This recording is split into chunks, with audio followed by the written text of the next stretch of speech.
আমি আরজি করে নির্যাতিতা এবং মৃতার শ্রদ্ধেয়া মাকে অনুরোধ করব, মমতা বন্দ্যোপাধ্যায় যেখানে প্রার্থী হবেন তিনি সেখানে যে কোনো একটি রাজনৈতিক দলের টিকিট নিয়ে প্রতিদ্বন্দ্বিতা করুন।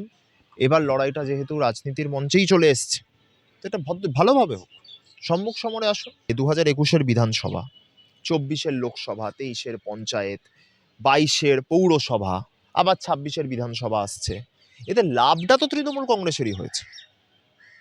তো হয়তো মনে করছে যে যেহেতু আমি তৃণমূল কংগ্রেসের জন্যই লাভদায়ী প্রতিপন্ন হচ্ছি, তাই আমি তৃণমূল কংগ্রেসের স্লোগান টোগান কি নকল টকল করে বলবো, সেটা ওর ব্যাপার। সেটা বিজেপি অভ্যন্তরীণ একটা তদন্ত করে দেখুক যে শুভেন্দু আদেও বিজেপির হয়ে কাজ করছে নাকি বিজেপিতে থেকে অন্য কোনো রাজনৈতিক দলের হয়ে কাজ করছে। দীর্ঘদিন তৃণমূল করেছে, তো স্বাভাবিকভাবেই তৃণমূলের বাইরে আর বেরিয়ে আসতে পারছে না। দীর্ঘদিন তৃণমূল কংগ্রেসটা করেছে, এখনো মনে প্রাণে শোবার আগে মমতা বন্দ্যোপাধ্যায়ের নাম স্মরণ করে শোয় কিনা তো আমরা জানি না। প্রায় 5 থেকে 5 দিন আগে বাজেট ঘোষণা, এবং সেখান থেকেই মুখ্যমন্ত্রী ঘোষণা করলেন যে মহিলাদের জন্য লক্ষ্মীর ভান্ডারে 500 টাকা করে বরাদ্দ হয়েছে। এবং সেখান থেকেই দাদা ক্যানিং পূর্বের বিধায়ক শওকত মোল্লা বলছেন যে যেখানে আমরা হারবো সেখানে লক্ষ্মীর ভান্ডারের মতো যত সরকারি প্রকল্পের টাকা আছে সব বন্ধ করে দেবো। কিভাবে দেখছেন? দল বিচার করবে।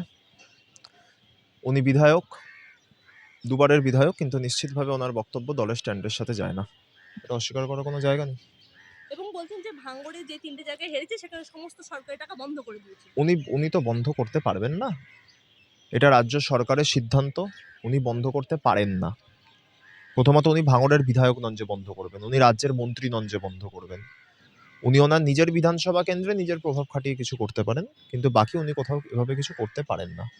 তো স্বাভাবিকভাবেই উনি যেহেতু দলের বিধায়ক, আমি দলের একটি সংগঠনের রাজ্য স্তরের দায়িত্বপ্রাপ্ত হতে পারি, কিন্তু দলের বিধায়কের কোনো একটি মন্তব্য সম্পর্কে পাল্টা মন্তব্য করার অধিকার আমার নেই বলেই আমি মনে করি। কারণ উনি আপনাদের যে মুখ্যমন্ত্রী, যিনি আপনাদের সবথেকে নেত্রী এবং উচ্চ পদে বসে আছে, তিনি ঘোষণা করছেন মহিলাদের জন্য 500 টাকা বরাদ্দ সেখানকার বিধায়ক। আমি এক্স্যাক্টলি সেই কারণেই বললাম যে এই বিষয়টা নিশ্চিতভাবে দলের শীর্ষ নেতৃত্ব দেখবে। বিধানসভা নির্বাচন আসন্ন, বিধানসভা নির্বাচনে কারা প্রার্থী হবেন সেই সিদ্ধান্ত দিদির। অভিষেক বন্দ্যোপাধ্যায়, সুব্রত বক্সী, অরূপ বিশ্বাস, আরও যারা যারা রয়েছেন তাদের সাথে আলাপ আলোচনার মাধ্যমে সেই সিদ্ধান্ত নিশ্চিতভাবে গৃহীত হবে। আমার বিশ্বাস, আমি দলের একজন সৈনিক সদস্য যাই বলেন হিসাবে বলতে পারি যে এই বিষয়গুলো সেখানে মান্যতা পাবে এবং দল এই বিষয়গুলো সার্বিকভাবে বিচার করে যা পদক্ষেপ গ্রহণ করার সেগুলো করবে। এই বক্তব্য কখনোই দল বা সরকারের স্ট্যান্ডের সাথে যায় না, পরিপন্থী। আজকে দেখা গেল যে অভয়ের ধর্মতলাতে জন্মদিন উপলক্ষে তার মা এলেন এবং বললেন যে মুখ্যমন্ত্রী এসআইআর জন্য কোর্টে লড়লেন কিন্তু তার মেয়ের জন্য লড়লেন না। কিভাবে দেখছেন? আমি ওনাকে অনুরোধ করব, উনি অনেক কথা বলেছেন। 9ই অগাস্ট ঘটনা ঘটেছে 2024 সালের, অত্যন্ত দুর্ভাগ্যজনক, অনভিপ্রেত, কুৎসিত ঘটনা। আমরা বলে বলে আমাদের মুখ দিয়ে ফেনা উঠে গেছে। 10ই অগাস্ট 2024 থেকে আজকে 10ই ফেব্রুয়ারি 2026 আসতে চলেছে, আগামীকাল 10ই ফেব্রুয়ারি 2026।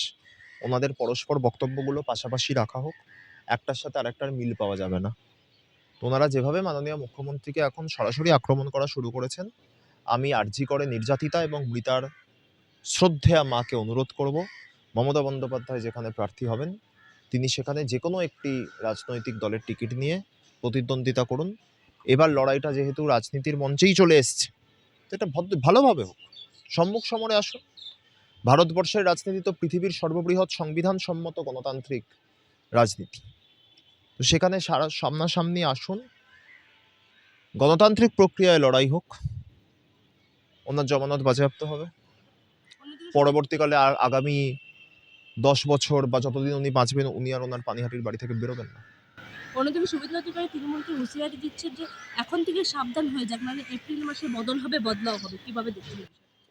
আমরা কিছু কোনোভাবেই দেখছি না, কারণ আমরা দেখে অভ্যস্ত। আমরা বাংলার মানুষকে অনুরোধ করব তারা দেখুন। তারা একজন বিরোধী নেত্রীকে দেখেছিলেন যিনি মমতা বন্দ্যোপাধ্যায়, যার স্লোগান ছিল বদলা নয় বদল চাই। কোন কোন ঘটনার পরে স্লোগান ছিল?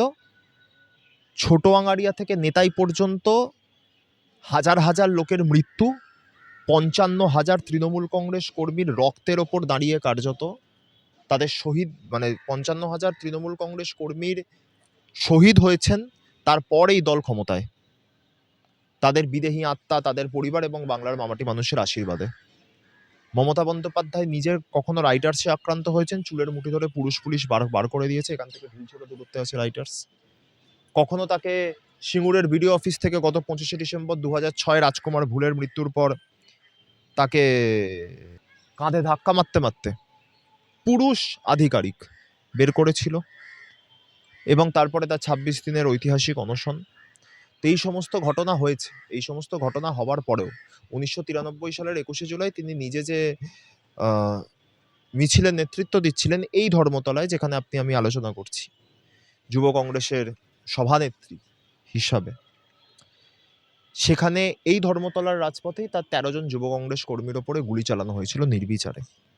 তো যেটা বক্তব্য সেটা হচ্ছে, এইসব ঘটনার পরেও মমতা বন্দ্যোপাধ্যায় বদলা নয় বদল চাই এর ডাক দিয়েছিলেন বিরোধী নেত্রী হিসাবে। আর আজকে যে রাজ্যের বিরোধী দলনেতা, তার ওপর কিছুই করা হয়নি, তিনি তা সত্ত্বেও বদলাও হবে, বদলও হবে ডাক দিচ্ছেন। বাংলার মানুষ বিচার করবেন যে তারা তৃণমূল কংগ্রেসকে 215 থেকে একটি বেশি আসন, 216টি আসনে নির্বাচিত করবেন, নাকি বঙ্গ বিধানসভার সমস্ত রেকর্ড ভেঙে 250-এর বেশি আসনে নির্বাচিত করবেন। তো তৃণমূল কংগ্রেস নির্বাচিত হয়ে চতুর্থবার সরকার গঠন করছে, এটা তো বাংলার রাজনীতির দেওয়াল লিখন, এ বিষয়ে কোনো সন্দেহ নেই। বিগত দিনের তুলনায় একটি হলেও আসন তৃণমূল কংগ্রেস বেশি পাবে, 1% হলেও ভোট তৃণমূল কংগ্রেস বেশি পাবে। কিন্তু সেটা ওই এক বেশিতেই থাকবে নাকি আরো কিছু বেশি হবে, সেটা শুভেন্দুর কথাগুলোকে বিচার করে বাংলার মানুষ দেখবেন। অন্যদিকে শুভেন্দু অধিকারী বলছেন, যতই করা হামলা এবার সনাতন বাংলায় জিতবে, এবং আপনাদের স্লোগান যতই করা হামলা এবার আবার জিতবে বাংলা, ওই একই স্লোগান নিয়ে আক্রমণ তৃণমূলকে, কিভাবে দেখছেন? হ্যাঁ, দীর্ঘদিন তৃণমূল করেছে, তো স্বাভাবিকভাবেই তৃণমূলের বাইরে আর বেরিয়ে আসতে পারছে না। দীর্ঘদিন তৃণমূল কংগ্রেসটা করেছে, এখনো মনে প্রাণে শোবার আগে মমতা বন্দ্যোপাধ্যায়ের নাম স্মরণ করে শোয় কিনা তো আমরা জানি না, কিন্তু যেহেতু দীর্ঘদিনও তৃণমূল কংগ্রেস করেছে, তাই মাঝে মাঝেই ও তৃণমূল কংগ্রেসের যে কর্মকাণ্ড রয়েছে, যে যেমন ধরুন লক্ষ্মীর ভান্ডার 500 টাকা করে বেড়েছে, ও বলেছে আমরা লক্ষ্মীর ভান্ডার 3000 টাকা করে দেবো। তো অন্য কোনো ইনোভেটিভ আইডিয়া ওর নেই। তো এটাতে অস্বাভাবিক কিছু হবার দরকার নেই। দেখুন, শুভেন্দু বিজেপিতে গেছে ঠিক আছে, কিন্তু শুভেন্দু গেছে আলটিমেটলি তো তাতে আমাদেরই লাভ হচ্ছে, কারণ যতদিন শুভেন্দু বিজেপিতে জবে থেকে গেছে, 2021-এর বিধানসভা, 24-এর লোকসভা, 23-এর পঞ্চায়েত, 22-এর পৌরসভা, আবার 26-এর বিধানসভা আসছে, এতে লাভটা তো তৃণমূল কংগ্রেসেরই হয়েছে। তো হয়তো মনে করছে যে যেহেতু আমি তৃণমূল কংগ্রেসের জন্যই লাভদায়ী প্রতিপন্ন হচ্ছি, তাই আমি তৃণমূল কংগ্রেসের স্লোগান টোগান কি নকল টকল করে বলবো, সেটা ওর ব্যাপার। সেটা বিজেপি অভ্যন্তরীণ একটা তদন্ত করে দেখুক যে শুভেন্দু আদেও বিজেপির হয়ে কাজ করছে নাকি বিজেপিতে থেকে অন্য কোনো রাজনৈতিক দলের হয়ে কাজ করছে।